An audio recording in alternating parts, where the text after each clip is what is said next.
మీ అందరిలాగా మేము కూడా ఈగర్లీ వెయిటింగ్ ఎప్పుడు రిలీజ్ అవుతుందా అని. ఇప్పుడు దాకా వదిలిన 3 సాంగ్స్ చూశారు మీరు.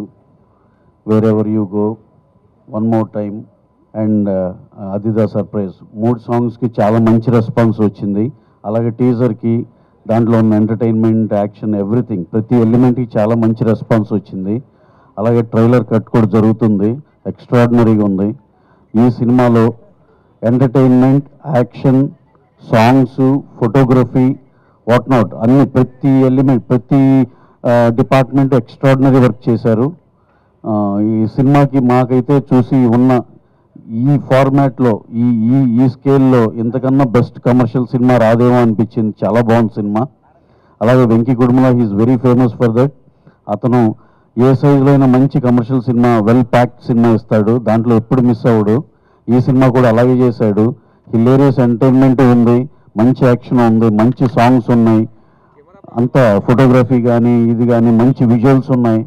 ఇంకా ఇంకా ఇంతకుమించి ప్యాక్డ్, అన్ని రకాల ఐటమ్స్తో ప్యాక్డ్ ఉన్న సినిమా. అలాగే ఐటమ్ సాంగ్ ఉంది, everything with a beautiful story ఉంది. ఏవి స్టోరీ మిస్ అయ్యే ఊరినే ఇలాంటి ఐటెంలా కాకుండా అన్నీ కలిపి ఉన్న సినిమా రాబిన్హుడ్. డెఫినెట్గా ఈ సినిమా మంచి సక్సెస్ అవుతుందని అందరం గట్టిగా నమ్ముతున్నాం. అలాగే we're eagerly waiting for March 28 to come. అలాగే ఇంకోటి, ఈ సినిమాలో హీరో నితిన్ గారికి చాలా చాలా థ్యాంక్స్ చెప్పాలి. ఆల్మోస్ట్ లైక్ 1 year మేము 1.5 year కలిసి ట్రావెల్ అయ్యాం. ఆయన ఎన్ని రోజులు ఏం డేట్స్ అడిగినా సరే బ్రహ్మాండంగా అడ్జస్ట్ చేసి మాకు ఇచ్చారు. అందుకే ఇంత క్వాలిటీ సినిమా తీయగలిగాం. అలాగే హీరోయిన్ శ్రీలీల గారు, నేను ఇదివరకు చెప్పినట్టు ఇద్దరు బ్రహ్మాండమైన కాంబినేషన్, చాలా బాగున్నారు. అలాగే శ్రీలీల గారు కూడా పిచ్చ ఎనర్జెటిక్గా, సాంగ్స్ కానీ అన్నీ చాలా బాగా, వాళ్ళిద్దరిని చూస్తుంటే చాలా ముచ్చటగా ఉంటుంది. అలాగే తన పెర్ఫార్మెన్స్ కానీ ఇది కానీ ఒక రిచ్ కిడ్గా చాలా చాలా బాగా చేశారు. అలాగే సాయి శ్రీరామ్ మా డిఓపి, ఆయన సార్ మీది స్పెషల్గా ఉంది సార్, భలేవాళ్ళు. సాయి శ్రీరామ్ డిఓపి బ్రహ్మాండంగా చేశాడు. కోటి editor, art director Avinash, art director Ram Kumar చాలా బాగా చేశారు. అలాగే ఇక్కడ ప్రత్యేకంగా స్పెషల్గా మెన్షన్ చేసుకోవాల్సిన మా రాజేంద్ర ప్రసాద్ గారి గురించి. వెంకీ కథ చెప్తున్నప్పుడే సార్, ఆర్పి గారు సార్ ఇది అని చెప్తూ ఉంది. మైండ్లో రాజేంద్ర ప్రసాద్ గారిని ఊహించుకుని రాశాడు. ఇక రాస్తే ఇప్పుడు మామూలుగా ఏదో క్యారెక్టర్ రాసి తర్వాత ఆయన్ని తీసుకున్నాక అదొక రకంగా ఉంటుంది. అతను రాసేటప్పుడే సార్ మైండ్లో ఉన్నారు కాబట్టి బ్రహ్మాండంగా పండి హిలేరియస్ ఎంటర్టైన్మెంట్లో అసలుకి వెంకీకి రాజేంద్ర ప్రసాద్ గారికి ఉన్న టైమింగ్ బ్రహ్మాండంగా ఉంది. చాలా చాలా బాగా చేశారు సార్. ఈ సినిమా మాకు చేసినందుకు చాలా చాలా థ్యాంక్స్ అండి. We love to work with you so many times and not only for this movie. ఇంకా ఫ్యూచర్లో శ్రీమంతుడు ఫస్ట్ సినిమానే మాకు చాలా మెమరబుల్ హిట్ ఇచ్చారండి. ఇంకా రిపీటెడ్గా మీతో పనిచేయాలని చాలా కోరికగా ఉంది సార్. అలాగే వెన్నెల కిషోర్ గారు, ఈ దీంట్లో ఉన్న కాస్టింగ్ అందరూ బ్రహ్మాండంగా చేశారు.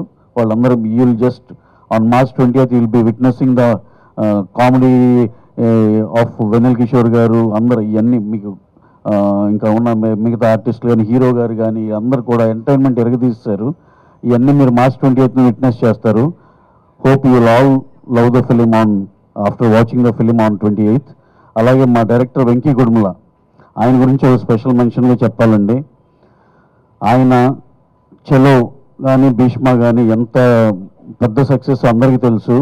ఈ సినిమాని దానికన్నా మించి రెట్టింపు సక్సెస్ అవ్వాలని చాలా పట్టుదలగా, ఏ దానికి కాంప్రమైజ్ అవ్వకుండా నాకు ఇది కావాలంటే అది అది అది అది ఉండి తీరాల్సినదట్టే అంత, అంటే నేను ఆయన డిమాండ్ చేశారనే నోట్లో వెళ్తుందేమో, అలా కాదు. అది ప్రతిదీ ప్రొవైడ్ చేసిన దానికి 100% న్యాయం చేశారు. సినిమా చూస్తే అసలు మేము చెప్పే బడ్జెట్లో అయిందా అన్న షాక్ ఉంటుంది, ఎంత ఎక్స్ట్రాడినరీ క్వాలిటీ వచ్చిందో. అలాగే he has done a fabulous job. ఇంకా rest of the cast and crew అందరికీ చాలా థ్యాంక్స్ అండి for working for this film. Thank you very much. అలాగే ఇక్కడ విచ్చేసిన మా విలేకరుల మిత్రులకి అందరికీ చాలా పర్సనల్గా థ్యాంక్స్ అండి. Thanks a lot. Thank you very much. Ravi గారు, యాక్చువల్లీ నేను ఇందాక పాటలకు సంబంధించిన క్వశ్చన్ అడిగాను, కానీ సినిమాకి సంబంధించిన రాబిన్హుడ్ అంటేనే దొంగతనానికి సంబంధించింది. మీరు కూడా ఎప్పుడైనా చిన్నప్పుడు కొంచెం పెద్దయ్యాక ఆ చిలిపి దొంగతనాలు ఏమన్నా చేసింది? నాకు ఫ్రాంక్గా చెప్పాలంటే చిన్నప్పుడు ఇంట్లో పొరపాటున డబ్బులు బయట ఉంటే అసలు దొరికేవి కాదు. ఇక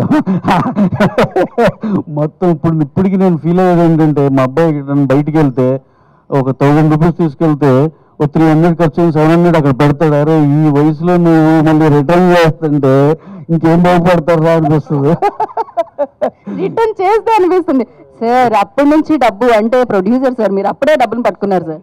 స్పెషల్ తండ్రియా? డబ్బులు పట్టుకోలేదండి, డబ్బులు తస్కరించేవాళ్ళం. తస్కరించుట అన్నమాట. Thank you so much.